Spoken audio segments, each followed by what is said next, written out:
Ciao, this is Mondo Marcio. You're now listening to Growing Up Italian podcast. Yes, sir.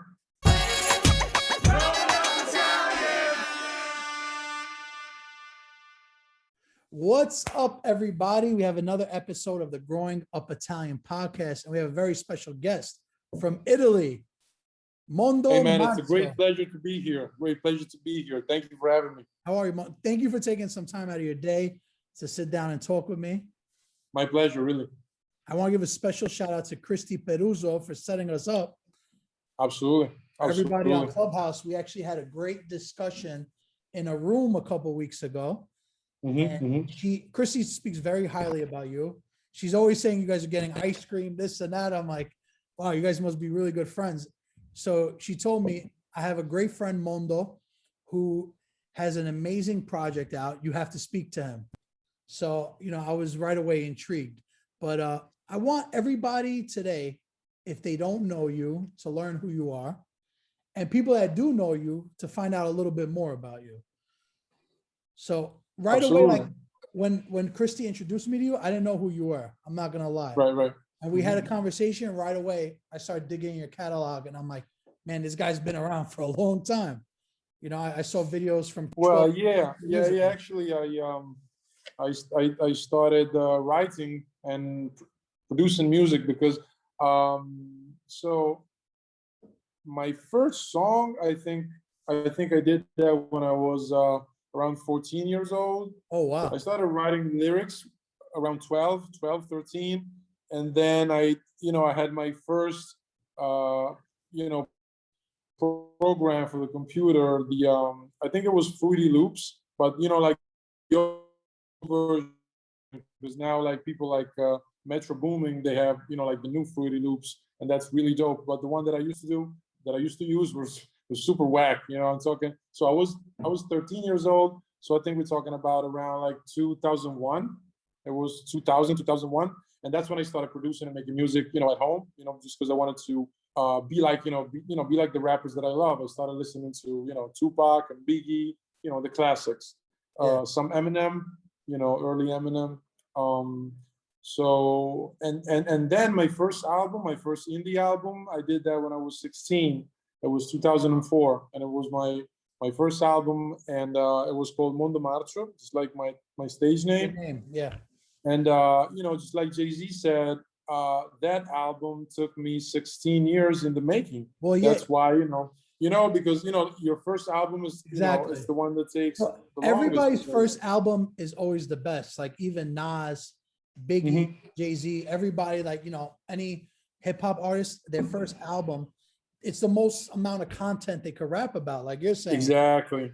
So exactly. I think that's a very clever about when you're a kid, Yeah, I think that's a very clever observation, because you have so much life that you can put into the product that, I think like even more people can relate to it, because you have so much to say. And then you keep living and you keep evolving, and, you keep growing. And then type of music that I do, it's very autobiographical. So it's like taking, snapshots of your life, at my life, and then I put that in songs. So everybody that's listening, Mondo is from Italy. He speaks Italian. Perfect. Like you speak Italian probably better than my father. And, you live in Italy. So for everybody that doesn't know you, where are you from in Italy? Oh, I'm from Milan. Nice. I'm from Milan. That's in the north. Yeah, I know. I love Milan. Look, I love Milan. Hey, look at this. Look at this. And you love New York. I actually got this in New York. Did you? Yeah, I got this in New York. Yeah. So what were some of your like early childhood? I mean, we said Tupac, Biggie, like you listened to their albums growing up, but was there any Italian artists that really inspired you and when you first started? Well, actually, here's the thing. Like my thing, coming up into the Italian hip hop scene, like my thing was that I was the one with the so-called American sound, and it was not a thing that I wanted to have. It's just something that happened because I grew up listening mostly to American hip hop. I can really tell you why, the exact reason why. I think like musically it just flowed better to me. just to me personally. Like musically flow really, really good.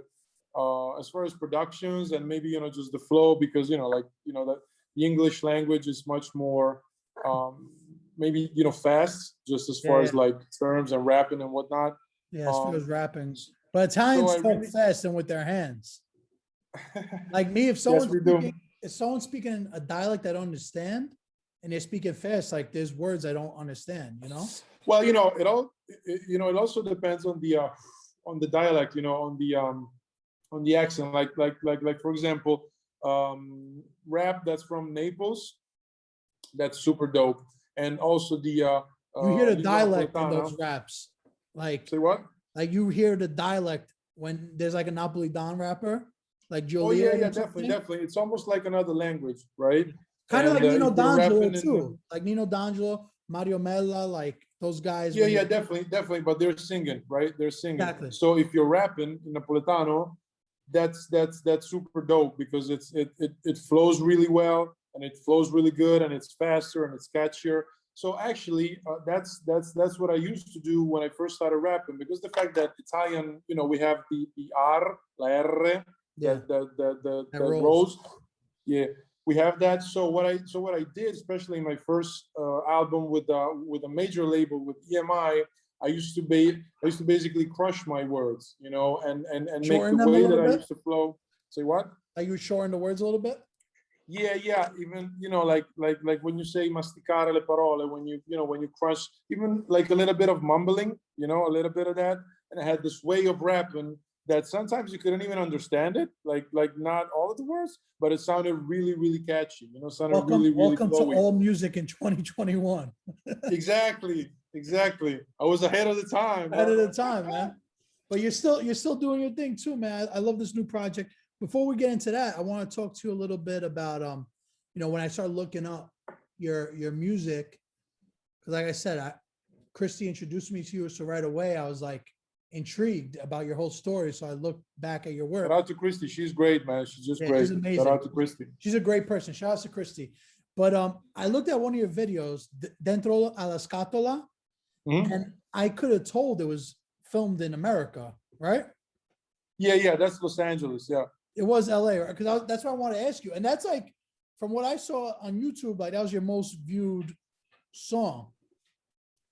I think one of the most viewed videos, probably. Yeah, because Yeah. you have to understand there was a game changer. That whole thing, like the video and the thing that song was being played on heavy rotation on most radio stations here in Italy. That was like a thing that was never heard of before, right? So it was a little bit of a revolution when that happened, because before Dentro la Scatola, there basically was no money in rap in Italy. And the fact that Dentro la Scatola worked out so well, it basically opened up a whole new market for Italian hip hop. And that for me was basically everybody's win, everybody's winning right now, because we went from being underground, like really underground. You were getting no money if you were doing, hip hop shows back in 2003. They just give you like dinner and, few $100 or whatever. There was no money in hip hop. But after Solo Nuovo, after Dentro la Scatola, things changed. So I think that was a really good thing for Italian hip hop back in 2006. If someone never heard your music before, what would be your 3 songs you would say, listen to this song right now if you want to know more about Mondo Marcio? Well, I think you should listen to say what? What 3 songs like explain who you are the best? Well, I think you should listen to Dentro la Scatola. That's a given. You should listen to Questo Cuore, Queste Stelle, and you should listen to Segui la Stella. Okay. I mean, it's very hard for me to make a top 3 out of almost 20 years, as you can imagine. But I think that could be close to it. That's not even a song from your new project. We're going to get into it in a little bit. Well, my latest project is basically a love letter. It's super personal. It's like the whole thing is dedicated 6 to one songs, person. right? So. 6 songs, I believe, right? Yeah. It's a concept EP. and it's like a side project. It's very different from everything else that I've done before that, and I did that out of a place of anger, and at the same time out of a place of love. So it's very, very, very personal and very different from anything else that I've done previously. Even your artwork, you could tell it's super personal because like you have the bruise on your eye, like like you got beat up, but like you're really well, I got beat up by life, actually. Life is tough sometimes, man. Yes, it is. Actually, the cover.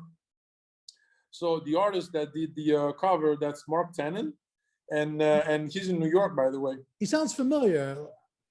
Does he do a lot of hip hop? Yeah, you should check him up, guys. Who's watching this? You should check him up. Check him out. It's Mark Tannen, and he's one of my favorite ever painters. I think is incredibly good. And by the way, he's been super kind, with me as far as using the painting for my cover, because it's not a given that. So thing is, I bought that painting. Blessing.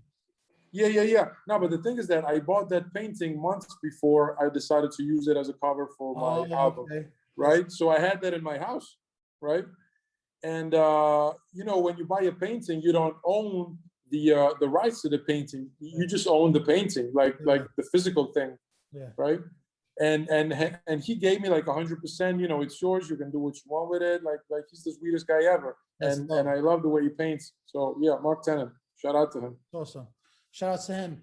So your EP now, like I love the song Cigarette, and there's a song, me too. COVID Couple, or I think it's Corona Love Story. Yeah, Corona Love Story.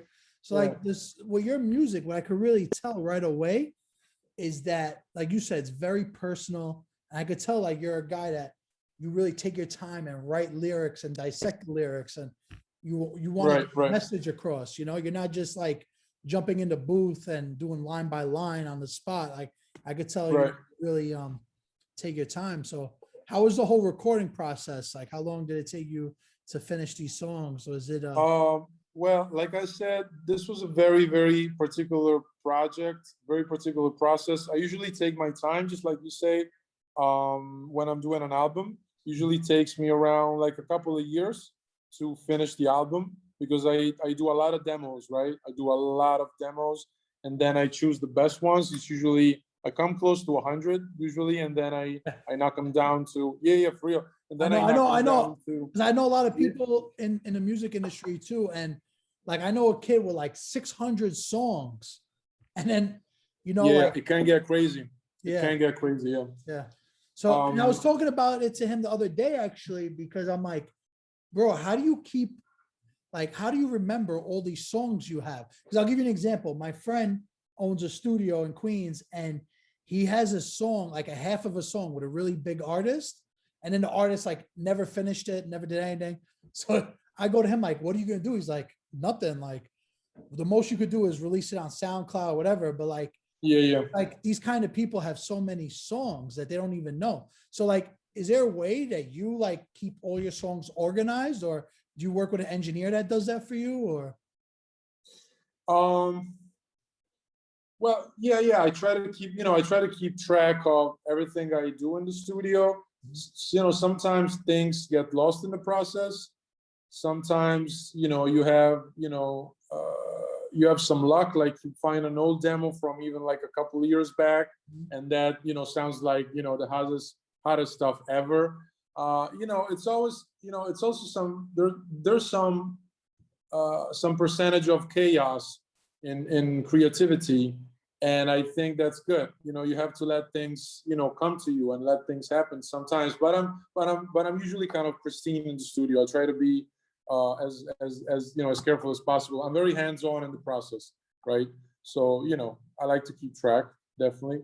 But the thing about me is that I stay creating. It's like a necessity for me. So I do that almost every day. So I keep coming up with new material, even if it's not like a finished song, even if it's not, something that's ready for the album. I'm sorry? Like you'll be in the studio and do a hook or a verse and.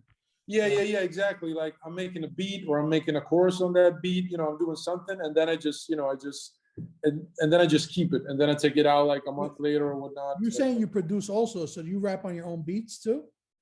Yeah, a lot. I do that a lot. I do it a lot. Actually, I started collaborating with producers a lot when I started coming back and forth, from Milan to New York. I started doing that in 2014. I think because I needed to get out of the country, but the thing about New York is that it just had and it has this pull with me. It just keeps me motivated. Keeps me curious. And so I started coming back and forth, and then it was usually I used to do New York, Miami, and Los Angeles, and then it was back to New York and then back home. That's a peninsula right there. Yeah. The Golden Triangle. Yes. But so you told me in 2007 that you were in Williamsburg for like 3 months. That was my first time in New York. Yeah. And now, I mean, I don't know the last time you've been in New York, but Williamsburg, because I was born in 1990 and I grew up in Williamsburg and I like moved out 2 years ago, but I'm still here every day and I see it. But like Williamsburg now is like such a, like, when you talk about creativity and artists, like probably the capital of all of Brooklyn, like all of New York City talks about Williamsburg being that like creative space where artists come, but especially in 2007 because it was so much cheaper. So bet. Well, the thing is that, like, as you remember, 2007 Williamsburg was not the Williamsburg that obviously it is right now. It was not as clean. It was not as gentrified, I would say. Yeah. And so, I mean, I had a hard time like the first time that I got to New York City, because number one, my English was not as good as it is today. Number two, I didn't have any apps to navigate the city. So that was a real bitch for me, not knowing the language and everything else. There's no Google Maps then on your Not phone. at all. Not at all. It was just stopping random people and asking them with an Italian accent, and people looking at you super weird and like, and also I was 20. So I couldn't get into any bars, into any clubs, and just make friends and such. So it was, it was a hard time. And when I got back home after those 3 months, I felt like I was defeated in a way, because I've dreamt, I've dreamt for so long to come to the city and just, the so-called make it happen or whatever. And then I got back and I was like, I didn't do nothing of that, So it just stayed with me for a few years. So then when I got back to New York City in 2014, it was just great because the city had changed a bit. My English had improved. I could navigate the city kind of easily now. And I started making connections, I started creating actually that type of network that I wanted to create back in 2007. So that was my, like for me, that was just my personal comeback, like my personal. It's all about experiences, vengeance, yeah. It's all about experience. So you came back stronger, but you learned exactly. the first time. I actually performed in New York in 2016, I want to say. 2016. I actually had a show at Club Love. Club Love. Yeah, it's the one that after midnight it becomes Club Lust. Oh, the strip club. Yeah. It's a strip club. I heard of it. I've never been there. I've heard of it. I think it's Brooklyn. I'm not sure. Yeah, it is. It is. It's like South. It's South. it's other side of Brooklyn. But that place South. is very known for getting big. I don't know if it's around anymore, but I know it's something happened with 50. I don't remember what. Yeah, 50 Cent did a big party there. Something happened with 50 because he went to Club Love or Lust. It depends. If it was before or after midnight, which is kind of funny to me actually. But first you love and then you lust, Yeah. Exactly. Precisely. So yeah, something happened with 50. I think they shut it off after that. Yeah, that's I don't know what. Too. But the thing about that was that I did one song, I did one track, and the whole thing was in English because before the whole Corona thing, I was thinking about actually moving to New York and do my own and do the crossover, you know, do an album that's all wrapped in English, you know, all English language. I Right? think you could do that, man. Because I did You want to do that?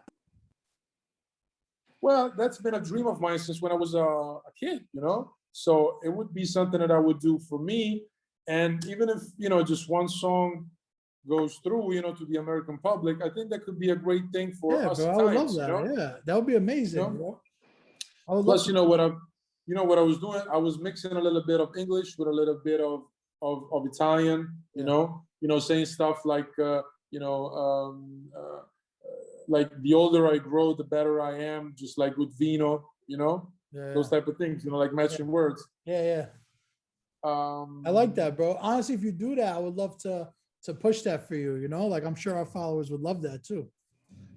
Just like they're I would gonna, appreciate they're that. gonna Thank love you. this album that we're here to talk about, the my beautiful bloody breakup. Yeah, Right. So yeah. for everybody that wants to learn more about this album, aren't you doing something with all the proceeds too? Yeah, absolutely. So we're giving 100% of the merchandise and 100% of my 2 collaborations. I collaborated with Cioccolati Italiani, which is a chocolate brand, and I have my own wine in Italy that's called Angeli e Demoni, means angels and demons, just like the movie. So 100% of the proceeds from Cioccolati Italiani and Angeli e Demoni and my merchandise go to this this structure, this brand that is called lastrada.it. So they basically help young kids that are in trouble in the city of Milan, and they give them a house and they give them help. You know, it's for beneficenza. How do you say beneficenza in English? Like for beneficiaries, like the Yeah, fundraiser. yeah. When you Fundraiser. yeah, it's basically, you know, for kids that come from broken homes Yeah. and have trouble with the law. So we help them out. They help them out, and I'm just giving, you know, all my proceeds, you know, to lastrada.it. So if you want to check it out on Instagram, it's lastrada.it.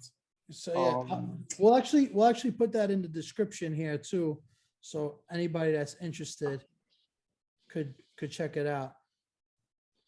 But yeah, man, you're a very rare artist to see, like an Italian artist making Italian music, but speaks really good English and wants to make English music also, man. Like I really like that idea a lot for you.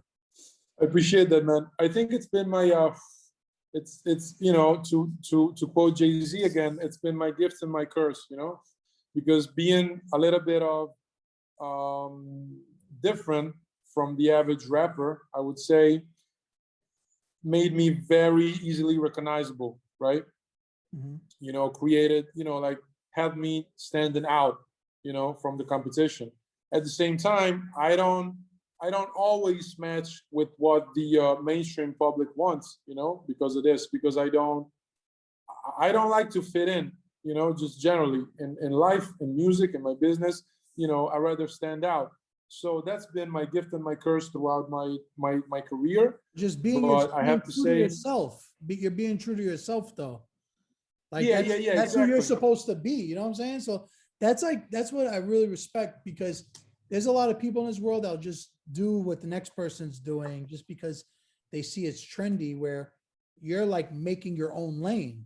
You know what I'm saying? Yes, I've been You're doing that. what Yeah. you want to do from the heart. So it Yes. just means more. Yeah, absolutely. So yeah, that's how I like to do it. That's how I've been, you know, that's how I wanted to do it from the start. And I think it has kept me a very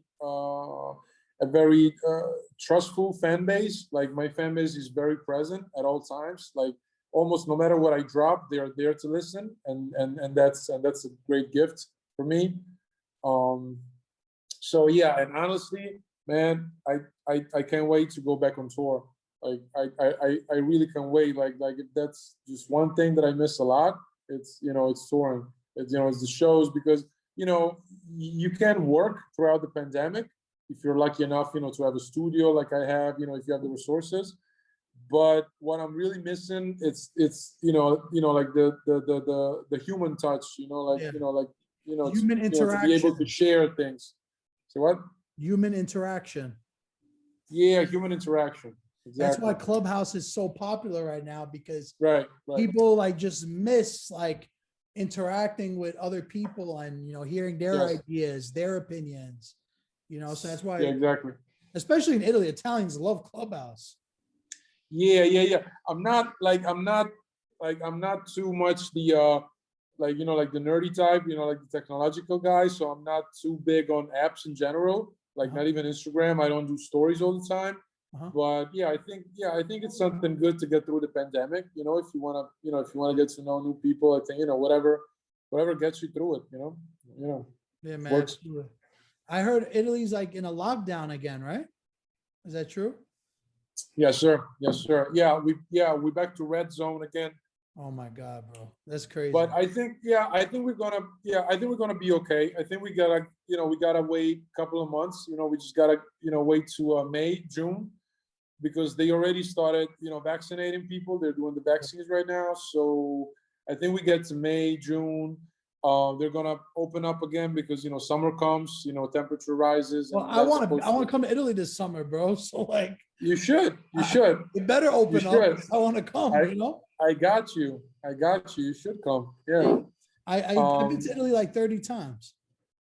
Oh wow, Yeah. nice. I've been to Milan once though, but I have family in Milan. So next time I come, I'll definitely let you know. And next time you come to New York, you gotta let us know. Yeah, big time. That's for sure. That's for sure. And so I was born in Milan, but I have my great grandfather. He's from Villafranca in Puglia. Okay. And that's in the south. My grandfather, he's from Vairano Patenora.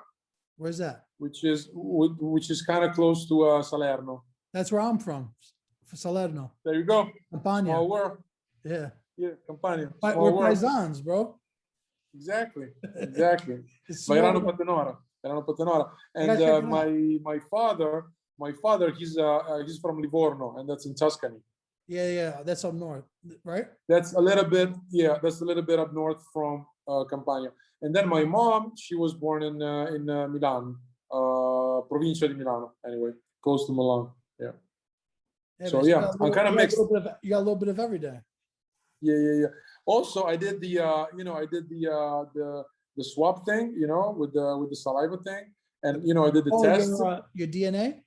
Yeah, the DNA thing. So I'm 91% Italian, and 1% from the Americas. I don't know if it's north or south. I don't know. That's from all your time. Might have 1% Yankee blood in me. Who knows? That was from all the months you spent in Brooklyn. And probably, yeah. I got that in me. Yeah. That's great, bro. But yeah, listen, man. Thank you so much for your time.